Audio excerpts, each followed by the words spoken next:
ካብ ሕብረተሰብና ብኸመይ ብቋንቋና ዝደለናዮ ትምህርትን ሓበሬታን ብኢንተርኔት በቐሊሉ ከም ንረክብ ከም ንኽእል ንፈልጥ ዶ? እምበር ህይወትና ዝቕይረና ፍልጠት ካብ www.eridemi.com ንመጀመርታ ግዜ ተዳልዩሎ።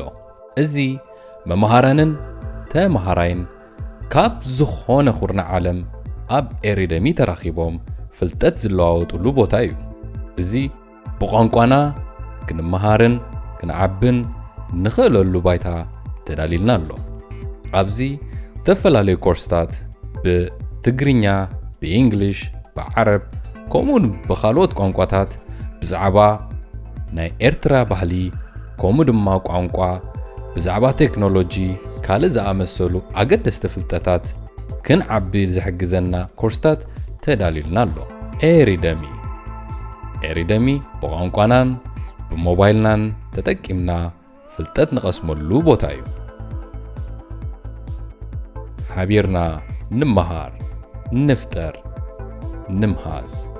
እዚ ክንብል ከለና ነቲ ኣብዚ ዲጂታል ዓለም ብሉጽ ዝኾነ ትምህርቲ ብምድላው ንኣሽቱን ንዓበይትን ኣብ መጻኢ ዘድሊ ክእለት ከም ዘጥርዩ ከም ንኽእል ስለንኣምን ኢና። ነቲ ጉዕዞ ሓቢርና ንጀምሮ። ፍልጠት ኣብ ኩሉ ቦታ፣ ፍልጠት ኣብ ዝኾነ ሞባይል ተጠቂምና ተምሃራይን መምህርን ዝራኸበሉ ቦታ ፈጢርና ኣለና።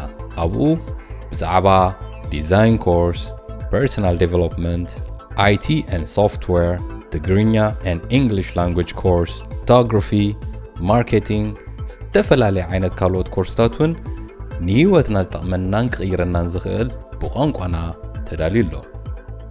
ከምኡ ድማ ፍልጠት ኣብ ዝኾነ ኮምፒውተር ብሞባይልና ተጠቂምና ከም ዝረኣናዮ ኣብ ዝኾነ ኮምፒውተር ድማ ብቐሊሉ ኮርስታት ንገዝኣሉ መንገዲ ተዳሊልና ኣሎ።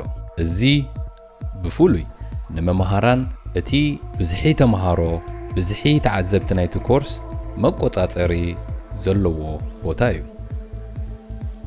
ፍልጠት፣ ሓበሬታ፣ ሞያ። ኣብዚ ኣብ ኤሪደሚ ዝተፈላለየ ሳብጀክት ኮርስታት ከም ዝጥዕመና መንገዲ ክንመሃረሉ ንኽእል ዕድላት ተፈጢሩ ኣብ ዓለም ሙሉእ ንዝርከቡ ኤርትራውያን ሕብረተሰብ ክንሕግዝ ተዳሊልና ኣሎ። ስለዚ ብኸመይ መምህር ኮይንና ንጅምር? ነዚ ሕቶ ንምምላስ ከም መምህር መጀመርያ ክንገብሮም ዝግባአና ነገራት ኣሎ። ተቐዳማይ እቲ ክንምህሮ ዝሓሰብና ኮርስ ናቱ ካሪክለም መደብ ምውፃእ የድልየና።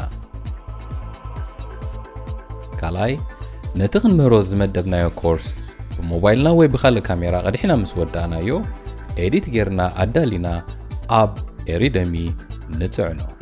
ሳልሳይ ኮርስ ኣዳሊና ቀዲሕና ኣብ ኤሪደሚ ጽዕና ምስ ወዳእና ብቐሊሉ ክንዝርግሖ ንኽእል።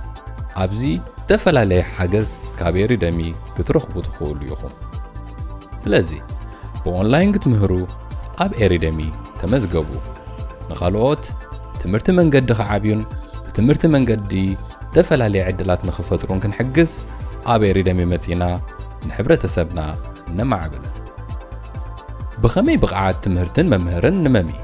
ኣብ ኤሪደሚ ዝተፈላለየ ዓይነት መመይ ብቕዓት ትምህርትን መምህርን ይርከብ። ኣብነት ከም ሬቲንግ ኦፕሽንስ ኣሎ። እዚ ክንብል ከለና ካብ 1-5 ስታርስ ነቲ ኮርስ ብምሃብ ከምኡ ድማ ኣቐዲሞም ዝተምሃሩ ተምሃሮ ዝሃብዎ ሬቲንግስ ብምርኣይ ነቲ ኮርስ ክንመርጽ ንኽእል። ከምኡን ዝተፈላለየ ዓይነት መመይ ብቕዓት ኣለዎ።